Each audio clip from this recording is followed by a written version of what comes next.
کہ میں پہلے دن سے جس دن جنرل مشرف گھٹنے ٹیک کیا ایک ٹیلی فون کال کی امریکہ سے اور ان کی جنگ میں لے کے گیا، میں پہلے دن سے اس کے خلاف تھا۔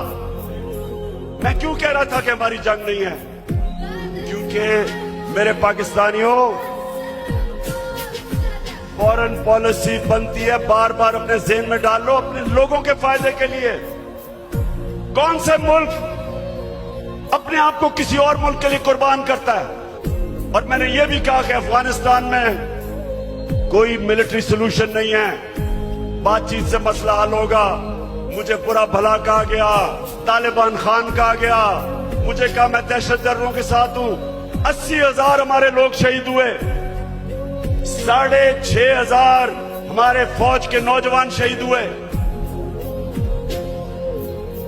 ہمارا قبائلی علاقہ اجڑ گیا، 100 ارب سے ڈالر سے زیادہ ملک کو نقصان ہوا۔ یہ 400 ڈرون اٹیکس ہوئے پاکستان میں، ایک لفظ ان کے منہ سے نہیں نکلا۔